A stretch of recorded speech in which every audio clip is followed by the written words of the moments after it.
All right, guys, Kevin Langue here. I just sat down with Tom to do the podcast. We talked about a lot of stuff, where I'm from, how I got here, how Bryce Hall makes all his money, and most importantly, if I have a girlfriend or not. I don't know. Maybe I do, maybe I don't, but you're going to want to find out, so make sure you stay tuned and watch.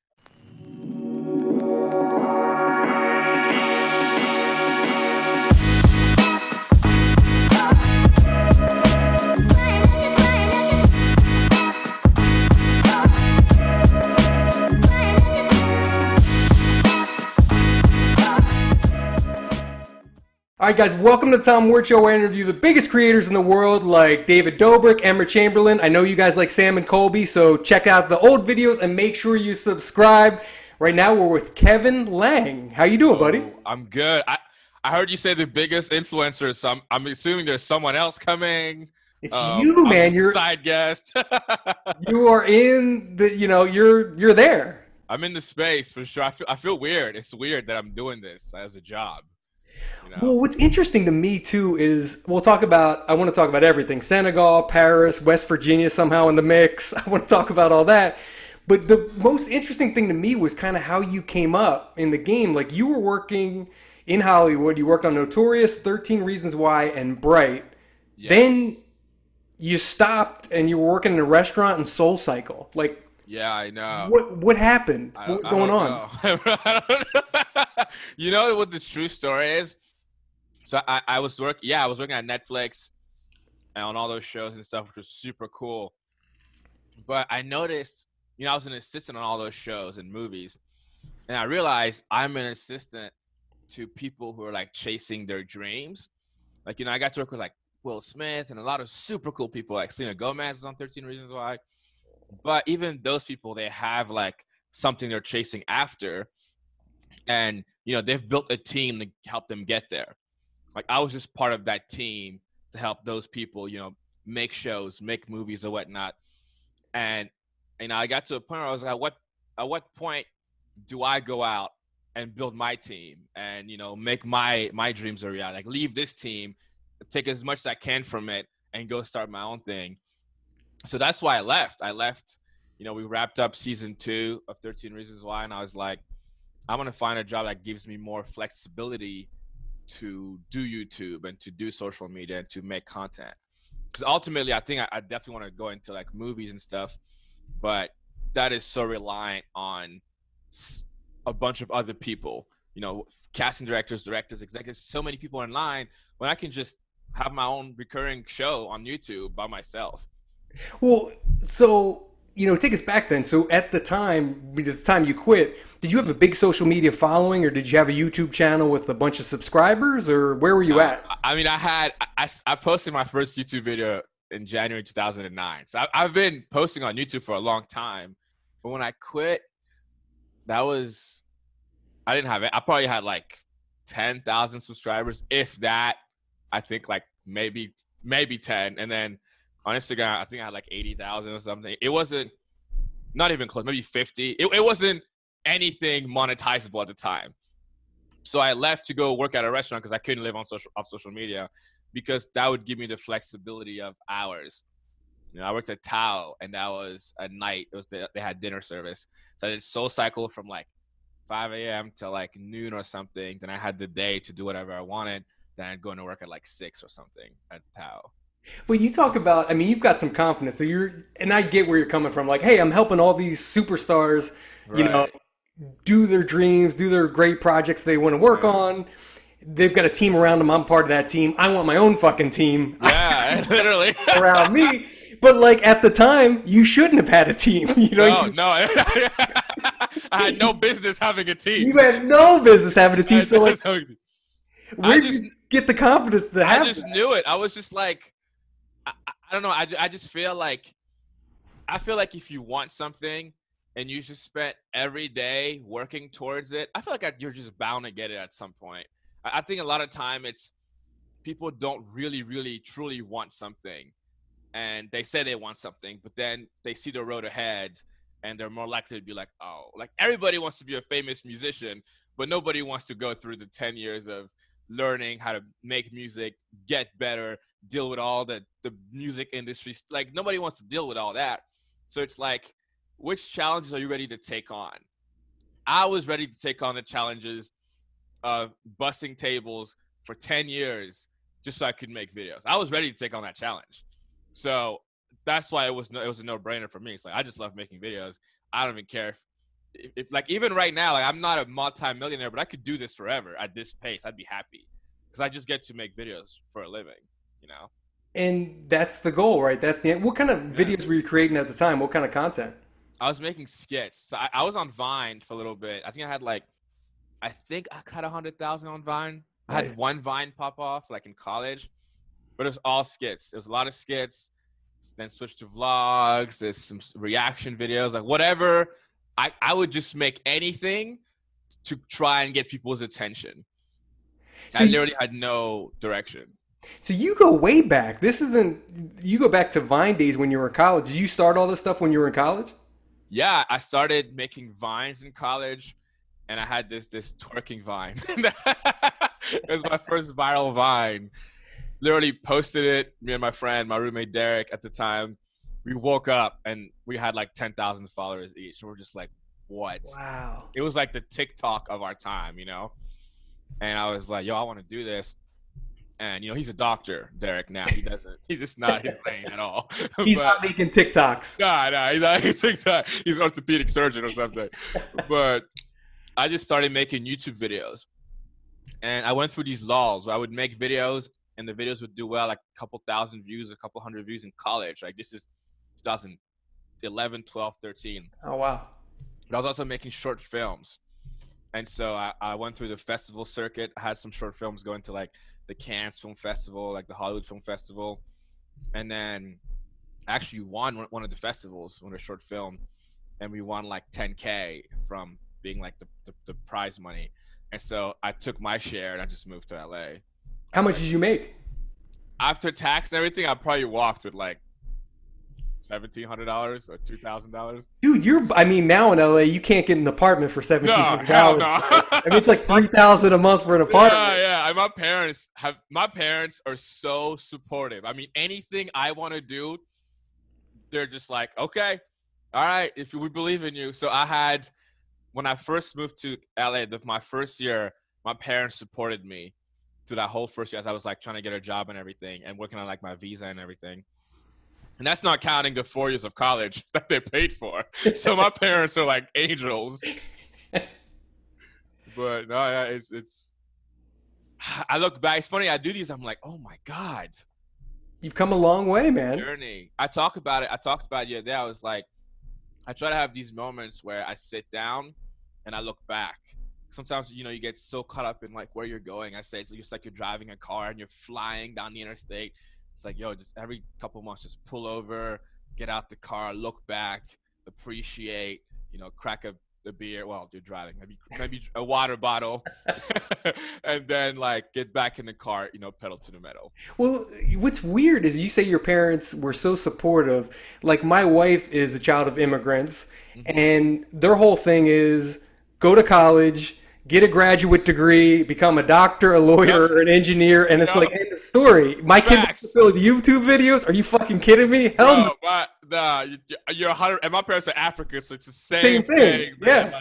Like I can't even. I think what it was that, first of all, my dad is so open-minded, but still the roots, African roots, are there. When I moved to LA, and I started getting success. You know, I won that short film competition. I was working with like some big name people. I was getting some kind of traction online. It was like enough. Also, quick story. I moved to the US when I was 15. And I don't tell this story often, but like I went to boarding school in West Virginia for 2 years before I went to college. And well, hold on, pause on that. I hate to interrupt. How did you go from Paris to West Virginia? Like, nothing against West Virginia, but like, how? Why? It's crazy than that. I went from Paris to Zimbabwe in Africa, from Zimbabwe to West Virginia. I know it doesn't. I don't know what I did. Tom, something went wrong somewhere. I don't know, but I was going to a private school in Zimbabwe, and I was like, I want to go to the U.S. because obviously I'm going to be an NBA player. I'm going to go play basketball professionally. So I might as well go early and get a vibe, feel for the land. Well, because all those great players come from Zimbabwe, of course. Exactly. All the top African basketball players come from Zimbabwe. I was like 6'1", so it was meant for me. So, and I was the best basketball player at my school. Okay. Now, granted, when I got to America, I realized I don't know what they put in the Gatorade here, but these motherfuckers are just too tall, too strong, too athletic. But my dad wouldn't let me leave. He's like, you can't go to America. You're too young. And so I pitched him this. One day I came to dinner, and I put on one of these suits. And my dad is 6'6". I was not 6'6", so we'll just say that. And I brought one of these briefcases. And at dinner, I gave him this presentation about how I had been applying to all these private schools without telling him that are around the same price point at the school I was currently going at in West Virginia. The reason why I picked West Virginia because my mom's brother, my uncle, lives in Columbus, Ohio. And there was this school 2 hours from Columbus, Ohio in Wheeling, West Virginia. So one of my selling points was like, hey, my uncle's there. The money's like X amount more, but here's how I'm going to pay you back over X amount. I had a whole plan at 15. And I had been doing phone interviews at these schools. Like the time difference was I was at night in my room doing these phone interviews. And so I think my dad just saw, like, he was like, yo, this kid's crazy. Like, if I don't let him go, like, what kind of parent am I? Like, he's so motivated. So that's why he was like, all right, you can go. And here we are 15 years later, and I never paid my dad back. So. Better get on that, man. I need to. Trust me, he reminds me every day. It's one of those things where, like, your parents pay for something, and they tell you got to pay us back, and you're just like, yeah, they don't really mean it. But then, like, every year that goes by, I'm like, I think he wants his money back. We see those brand deals, man. We know. Come on, I mean, fork over some of that to mom and dad. I stopped giving them the numbers. I'm like, I started giving them my expenses now. I don't give them the income. I just give my expenses. Did you always know you were going to be an entertainer? Obviously, you're funny. Like, did you always know that's what you wanted to do? I think so. I mean, there was a time where I was going to be a pilot. And then my dad was like, oh, you can't be a pilot. You got bad vision. So my dreams were crushed instantly, and I never looked back. And then I was going to be a cardiologist. That was my second thing. And then I looked it up, and he was like 73 years in school. And I was like, I don't want to die in school. So I just said, nah. And I loved making videos. It was just like, my mom asked when I was like a little kid, or I think when Twitter first came out. I wasn't that young, but she was like, oh, what do you want to do when you grow up? And I'm like, I just want to tweet something like smile. And some kid in Cambodia, I don't know why I chose Cambodia. Some kid in Cambodia sees it and like, who's having a bad day, and they just have a better day. And it's crazy now even saying it, because it's like, I kind of do that a little bit, you know? So I guess I just fell into this, but I always knew I was going to do something of this, whatever this is, Well, people too asked thanks for sharing that tweet on Twitter. Everybody follow me at Montreal1 on Twitter. I posted questions for you and all your fans that answered, and a lot of them were like, want to know, why you're so positive and like why, you're sharing all this positivity, because you're right. Not only do you share that smile to the kid in Cambodia, but you're also feeding them inspirational content, quotes, all kinds of stuff. I have the best fans, man. My fans are the best. They're literally the most beautiful souls, all of them. They look out for me. They bully me. They humble me. Like, they are the best fans ever. And I feel like a lot of them need that kind of push or that motivation that, like, I could have used at their age. So I'm just giving it back to them. And then the thing is, they always say, like, oh, you saved me. You helped me so much. And I'm always like, y'all don't realize how much you do for me. And I just try to give it back as much. I feel so indebted to my fans all the time. So I try to put out, like, I was like, man, if I was rich, I'd put out free merch every single month, I'd be like, take it, please, just take it. But obviously that's not the way the way the world works. Now, what is a bub? What, like, how'd you come up with that name? Like, what is a bub? No, no, Your fans are gonna be laughing at me right now, but I'm like doing my homework. I go, no, what the hell's a bub? you don't even know. It's like how they call me dad. It Yeah, started, yeah. it all started like it's always the same thing. I just casually say like, "Thanks, bub," like "Love you, bub," to like one or two people, and I wake up in 2 weeks, and it's all of a sudden it's a brand name. So like, I started calling people bub. I also wanted to differentiate like. I'm like, man, if I have a girlfriend, I can never call her bub now. That's over. Yeah. Um, but I started calling a couple fans bub, and then they just kind of rolled off, and I just started saying bub, bub, bub. Hey, bub, love you, bub. Have a good day, bub. Like, and then I was like, yo, we don't have a name for this little community that we have, and someone said like Bub Nation because like, you call us all bubs. So I'm like, cool, works for me. I let my fans dictate a lot of the stuff I do. So Bub Nation became a thing, and now it's like I'm just the supreme leader, dictator of the Bub Nation, and You're all the my. dad of Bub I'm the Nation. dad of Bub Nation. Yeah, Yeah, your fans are like super. Your engagement level is insane.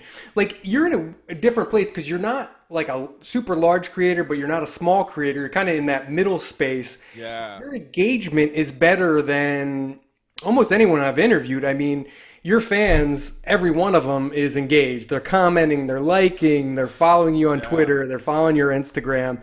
I mean, it's pretty incredible to have a fan base like that. I know it's honestly, I'm like I said, I have the best. I call them. I started calling them homies instead of fans. So I'm like, they don't even fans are homies, but it's true. Like sometimes I look at other videos with so many more views than I have, and I have a lot more likes than they do, or like more comments. Yep. Like, how is that possible? But you know, I think I do. I put in a lot of time in connecting with my homies. I'm just gonna say homies as the rest of the podcast. I like I talk to them as much as I can. I have two Twitter accounts. I have one that's like my main one. I have my second one, which is where I talk to them as much as I can. I follow up them on there as many of them as I can. I'm making a second channel. I have like a community phone number. Like I talk to them as much as I can because I want them to feel like I'm not unreachable. I'm not unattainable. I'm someone you can always kind of talk to. I'm a friend, you know? We just happen to make videos. That's just my job. Some people are accountants, some people are teachers. I just make videos, but I'm no different, you know? And I think that's what maybe resonates with them the most. Of course, because like if you're a fan of Emma Chamberlain, no knock on Emma, she's awesome, but you have Yeah, no chance of talking to Emma. You know, 100%. I've tried. I've tried. I can't even do it. I can't even do it. you know, but it's no fault of her. She's got so many people coming at her, so many fans, Right. such a big following that she could never, Yeah. respond to all these DMs and stuff. That's my fear. It's like if I get really really big, which I That hope you I do. can't. Yeah. Like, will I get to a point where I can't talk to everyone? And I feel like that's Yeah. inevitable. Yep. Just like how do you find a way to connect with your audience when you're at that level? Because it becomes like expensive. It becomes, hey, tour meet and greets for like $100 or whatever. It's like I don't know. Also another thing, I just hate having people pay for a service that I put out. I just feel so bad, which is why I put so much effort behind like my merch line and like everything I do because I'm like, oh, man, if someone's gonna like spend their because I've worked in the restaurants, I've worked two jobs, I've worked as an assistant. I know when someone spends $30 on Kevin Lang, I know that $30 what you had to do to earn it, you know? So I want to make sure you're getting whatever you're buying into. I need to make sure you're getting your money's worth and some, you Yeah, know? and I think the bigger you get, sure you can't respond to every community text that you get. Right. It just doesn't scale. Eventually, you get too big to do that. But I think what the David Dobrik's and Emmas of the world have done is they're relatable. Even though they have millions of Yes. dollars and live in a beautiful house and Yeah. drive these cars that we'll never get to drive, they're still talking to the camera, talking to one person. They're talking to you in your bedroom or 100%. wherever you happen to be. And I think that's how you stay connected. It doesn't necessarily have to be a response to a tweet. It can just mean, you're bringing them into your world a little bit. No, you're absolutely right. I think that's what I think my Twitter does so well because it's just so relatable. I just tweet stuff that's like how I'm feeling as a human, not like what an influencer would like. I don't know. I think you nailed it. Like being relatable is so important because I think people also put so much pressure and they put us on like these pedestals, and you're setting yourself up for disappointment. I'm not perfect. I am not perfect. So if in your minds you see me as this perfect guy, I'm going to shatter your world. It's just a matter of time. And so the way to do it is to remind people like, hey, well, I'm just like you, again, so it's got a different job. How do you share? Because Dobrik kind of reminds me of you because you're kind of similar in what you Sure, yeah. do. I love David. David was the first YouTuber to ever put me in his description.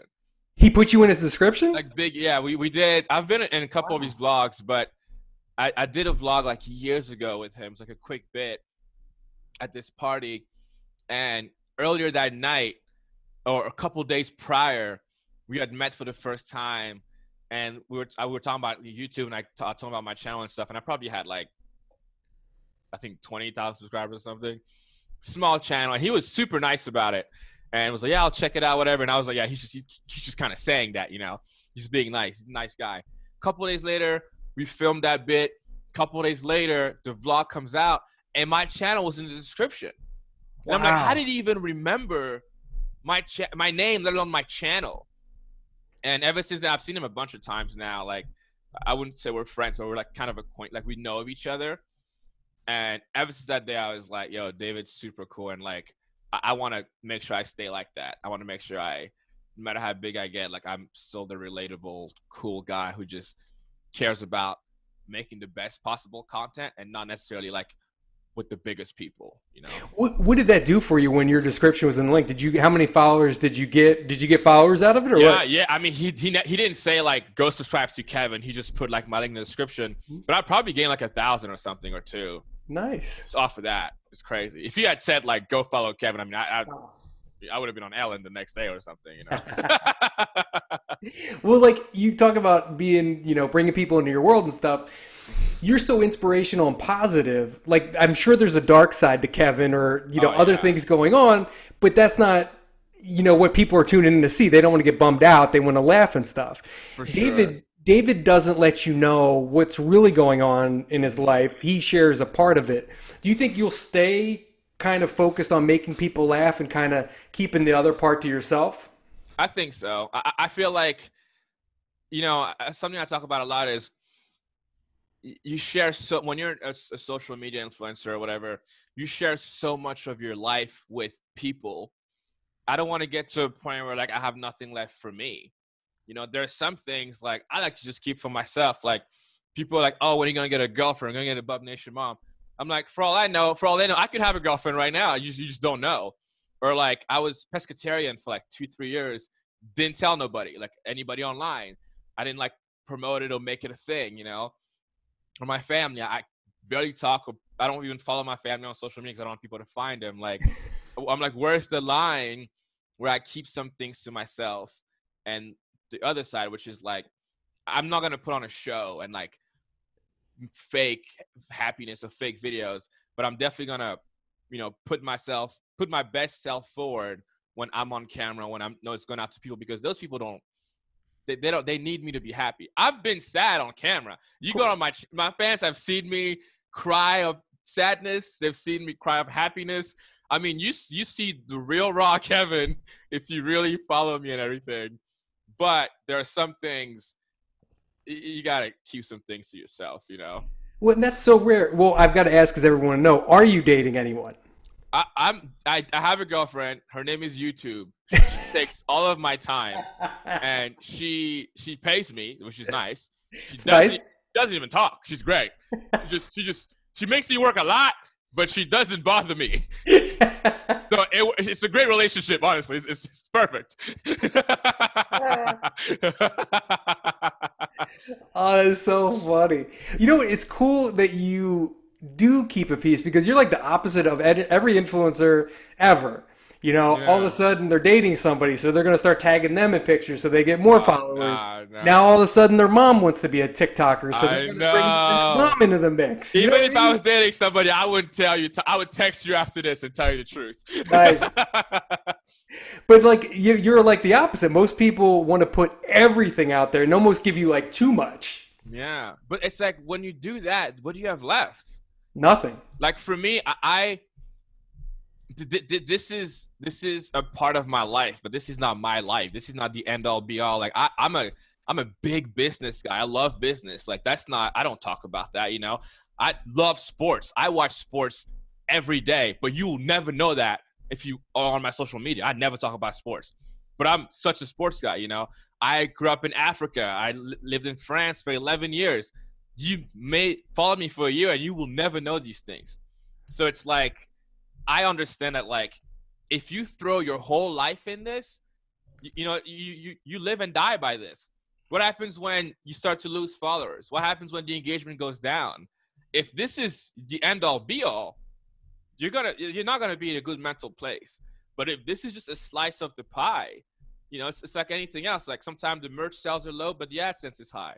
Sometimes the AdSense is low, but my emotional happiness is super high.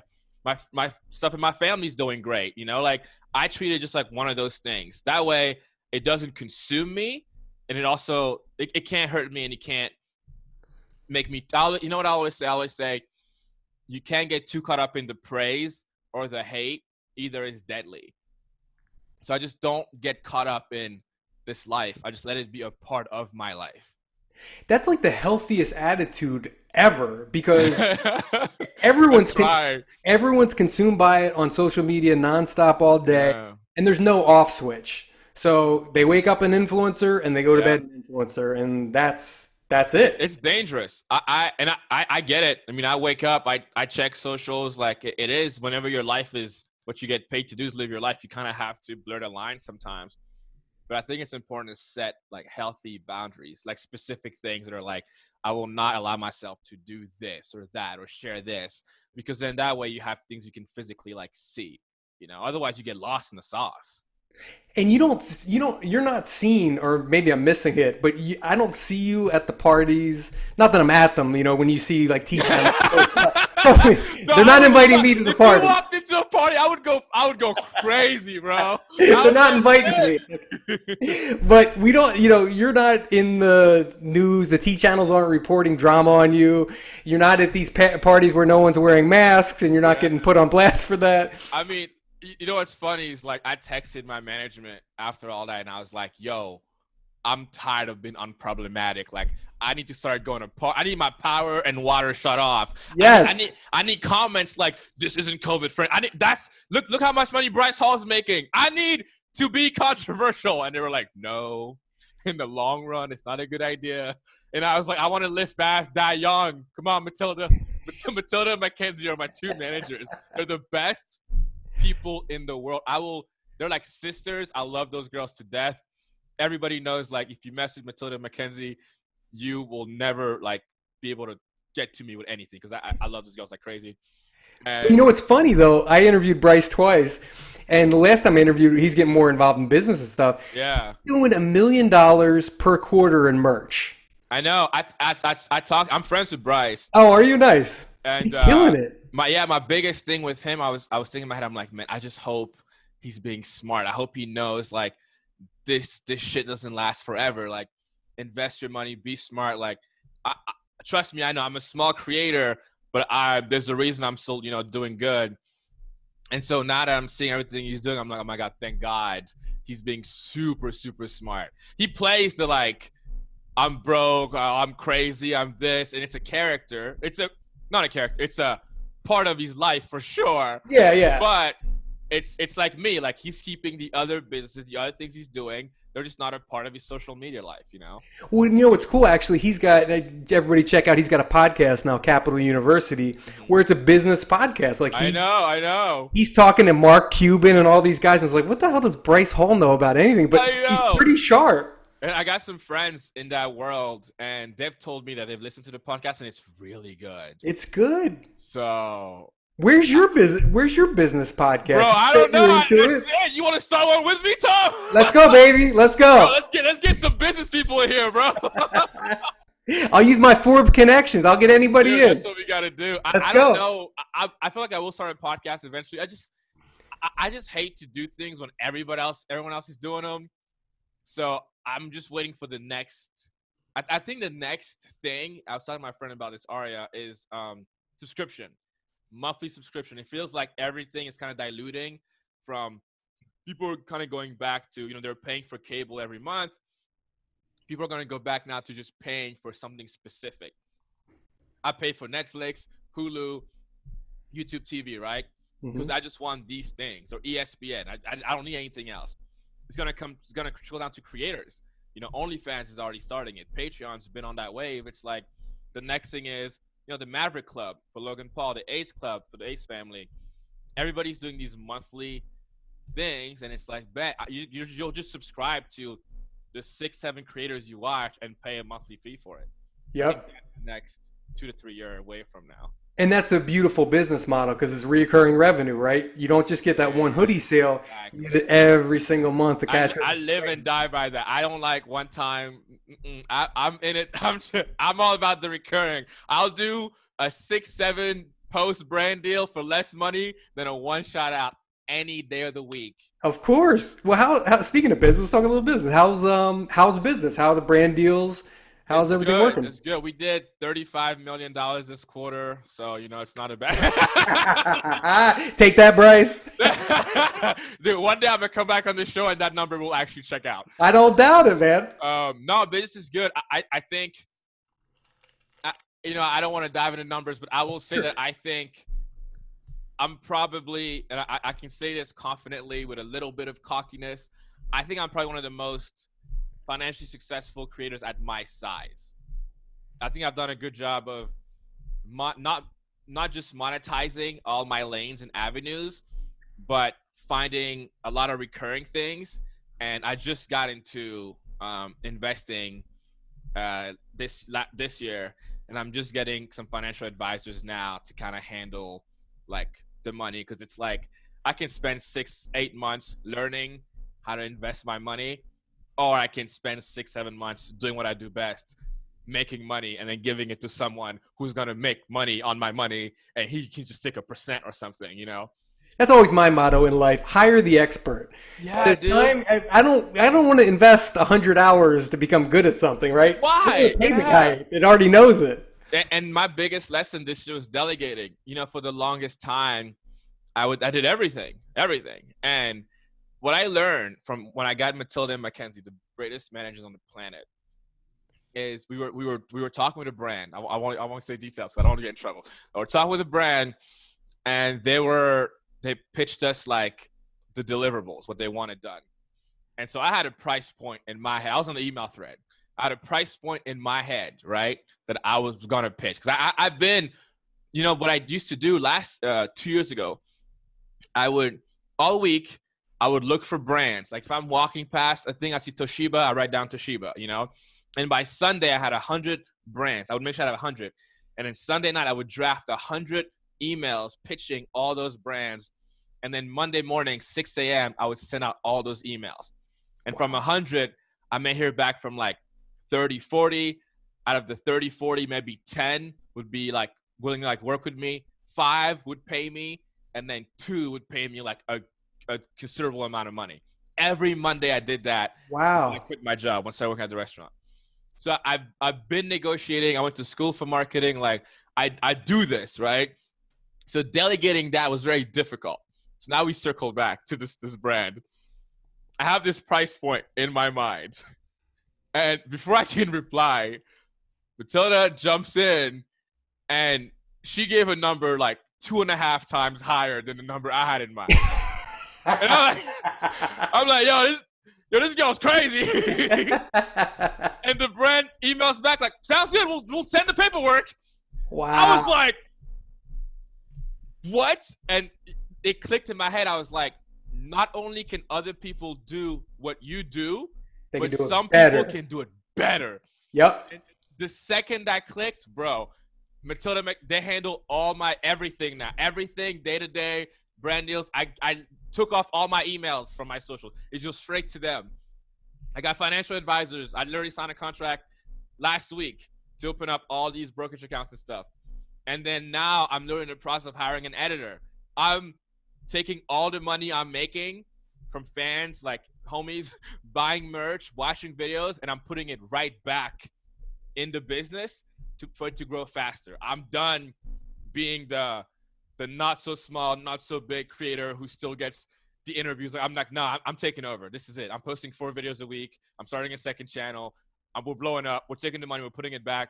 I'll sleep on the street. We're going to find a way to make this work. And by delegating and building a team, like I set out to do 2 years ago. Well, and you've got the same drive that you did when you quit your Netflix deal. If I got to wait tables to make it happen, I know I'm going to get there eventually, even if it takes 10 years. And now you're kind of further along now, but there's always going to be a new goal. Right now I want to become bigger, maybe hit 1 million subscribers, whatever your next thing is.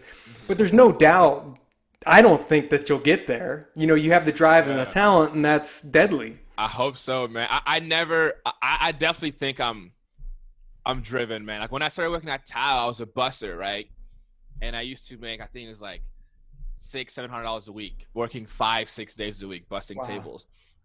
And after 8 months, I got promoted to server, and which was like, to be a server at Tao is it's loops.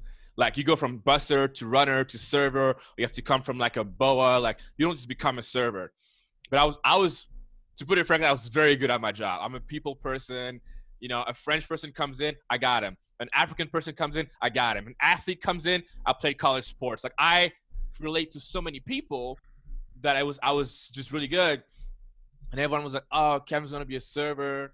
He's going to make all this money, because servers make a lot more money. The biggest lesson I took from Tao when I was trained to be a server, this guy, Lou, his name was Lou. He was my trainer. He's like, dude, biggest mistake you can make is get the golden handcuffs. People who, so the story behind that is like, people come to Tao to become servers.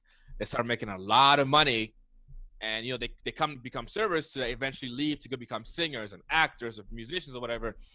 But they get caught up, they get comfortable, make all this money. You have these handcuffs, and they're golden. You're like, oh, these are so pretty, yeah, so shiny. Oh my God! But little do you know, you're stuck.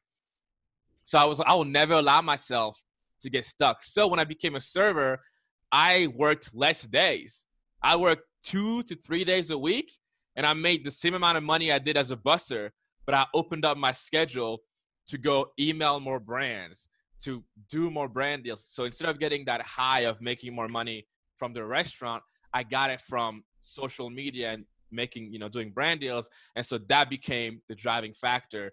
So eventually I was working 1 or 2 days a week till eventually January 23rd, my birthday, 2019, I gave my 2 weeks notice, and I was like, hey, I think this is it. I think I think we lose. We're out. How big was your following then when you quit? So it's crazy because I think I had 100,000 subscribers or 80,000 subscribers, and I had, I think, 190,000 on Instagram. But I built a cushion from January till June. I saved all the money I made on social media. So I had like a 6-7 month cushion, and it definitely was premature, I think, for me. No, I could have quit earlier, but I just was trying to be safe. And it was just because I was leaving to go to Italy with my family that summer. And so I wanted to just quit, go to Italy and France and England, and then come back and just go full time. But it was definitely like, I was scared, man. It's a scary thing, quitting your regular paycheck for the unknown. But that summer, I gained 50,000 subscribers. I gained 25,000 in June and 25,000 in July. Wow. It was crazy. That summer, I was clocking in like 100 to 400,000 views of the video. It was insane. This is it's a good story, but it's kind of inspirational because every kid out there wants to be a YouTuber or an influencer. That's the number one dream job for kids. It's not athlete, it's not singer, it's changed. YouTuber is number one. Hmm. So everybody wants to have a channel and grow and everything. And it's easy to look at the David Dobrik's of the world and the Emma Chamberlains like we've been For talking sure. about and go, I'm never going to get 10 million subscribers. That number is so crazy. I know. I'll just never hit that. But to hear your story that, I emailed brands. I didn't have a manager. I didn't have a team around me. It's just me. I had 10,000 followers, and then I had 15, and then I got a little boost from doing this, and Yeah. then, it just kind of hearing how you did it makes it more attainable. Not maybe attainable, but Yeah. um, Realistic almost. realistic. Yeah, that's the word I was Yeah. looking for. Yeah. Because like, I just and I also just I enjoy the process, man. Because I know, dude, I've been through so much in my life. I know you don't get to the destination. It's like, oh, I did it. I'm happy. I got 1 million. All right, on to the next one. Like you always want more. So for me, it's like I'd rather just take the journey. I'm just going with the journey, bro. I'm just literally just enjoying this. However long it goes, I know whatever comes next will also be good. But I also know like whenever I get those goals, like I won't have I won't be happy. I won't be like as happy as I think I'm gonna be. And I realized that last year. Was it last year? Come on, I was in the kitchen dancing, an average Tuesday for me, and I'm dancing in the kitchen, and I'm thinking, and I was home alone. I'm thinking to myself like, "Holy shit, Kevin, you did it! Like since you were 15, you wanted to just make videos, live in a house in LA, and I was and it happened to me again yesterday. But I'm driving the Jeep. That's another one. I was driving the Jeep. I just got my dream car. I'm driving this Jeep. I live in a big house in LA. I make videos. It's like, why am I not as happy as I thought I would be? I'm happy. I'm super happy. But the happy I thought I was gonna be isn't the happy I am. Hmm. And he made me realize the kind of happy I was hoping to get, I get that from my friendships, from my family. Like that's the kind of happy that you need and that you search for. But people think you get it in these goals and accomplishments, which you do get happiness, but it's not the same. And so I understand that. I understand that I will be happy accomplishing goals and crossing these off my bucket list, but it'll never be the same as the happiness I get from living a healthy life with the people in my life. And so that is as big as a priority as that happiness. That balance, I think, is incredible. I think that's why you're so positive and inspirational. Your story's great. Like we've been talking for a while, so I want to get to a couple things Yeah, let's do it. before we're done here. Shut me off. And be like, yo, Kev, shut the fuck up any moment. Because I just be rambling on forever. I could talk to you forever. I'm sure you have other things to do. Talk about your second channel real quick. You hinted at that. Tell me what's going on there. So I've been gaming recently, which I don't game. I'm not a gamer, Tom. I'm just a kid from Africa. But I've been gaming. I actually just became a Twitch affiliate this morning. Oh, nice. From the hours I clocked in. But there's such a market for gaming right now, especially I didn't think our fandom would like it as much, but they enjoy it. And so I was talking to my friend JC from Kin and JC, and he has a second channel called Live with JC Kalen. You guys should check it out. It's really good. And he puts gaming videos on there every week, and it's super easy because we already play games every night. The biggest thing I do is how can I monetize things I'm already doing? So if I'm already sitting down playing games Yeah. almost every day, Why not I get might paid as for well it? get paid for it, one, and two, like entertain people. Because I'm sitting here like yelling, like cussing, like going crazy. It's like I already do that in my videos every week, the same thing. So let me just film it, put it out there for fun, and someone who is having a bad day can laugh, and I can make money on the videos. This is genius. It's a win-win for everybody. So, and now it's like, all right, how can I? That's why I want to hire an editor, someone who can just edit those videos, and I just sit down, bang them out, and I have a second channel that has a specific purpose. Because my main channel doesn't have a purpose. It's just me. And I want to build a channel that's like specific to something. And this would be like gaming. Is it up now or is it coming No, up? I've been trying to come up with a name, but I think I'm gonna go with Sugar K.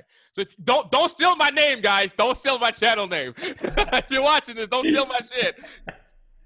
Where's that name come from? What's that mean? Oh man, so Sugar K has been my nickname for for so long. It was started sophomore year, high school, Zimbabwe. Basketball player, again, the best at my school, bar nothing. And I hit this buzzer beater to beat our rival team in overtime. Wow. And never forget it. It's probably one of the best moments of my life. Except when I turn around, I hit it. I wasn't supposed to shoot it. My friend Dominique, who's plays in the MLS now, an amazing athlete, was supposed to hit it, but he was double teamed. They gave it to me. I threw up something and yelled, "Jesus, take the wheel!" And then the shot went in. I turned around. I think my dad was reading a book. He wasn't even paying attention. My mom was on the phone. My family, I love them, but they can be supportive in their own ways when they want to be. And everyone the next day was like, "Yo, that shot was so sweet. That shot was sweet like sugar. Oh, we're going to start calling you Sugar." So everyone called me Sugar for like a year. And I just tapped on the K. And I think that's when I also became more popular at school. And Sugar K kind of became this like cocky athlete, like alter ego to the sweet, innocent Kevin, where I could just play both sides, which is why my second Twitter account, which is It's Sugar K, bro, I'm reckless on there. I mean, I tweet like G-Eazy lyrics. Like I'm just like this morning I said something like, to all the girls who like hit me up now talking about, "Oh, I wish I'd known that you'd have made it in life." I'm like, well, should have asked. Like, I could have told you, you know? like that's that's a J. Cole Larry. I'm like, that's the Sugar K. But he doesn't come out often. He comes out when I'm gaming on that second Twitter account. Or when I'm playing sports. Me playing sports, it's not me. No. Oh, my God, Tom. What do you play? What's your thing? You still play basketball? I play basketball not as often now, but I might start playing more. But it's the trash talking, man. If I'm playing basketball, like I used to do research on other players' girlfriends, sisters, mothers, and I'd be at the free throw line, fake tying my shoes, being like, "How's Lisa?" and people I beat them mentally first. I was Kobe Bryant before there was a Kobe Bryant. Ruthless, man. Well, one more gaming thing I got to ask you. Talk about playing Amongst Us and your terrible card swiping. I mean, people wanted to know why you're so bad, what's going on. Let me address the allegations. And please address all these allegations. Very important. First of all, I'd like to wholeheartedly apologize to anybody who feels the need to investigate how I play Among Us or how I swipe my card.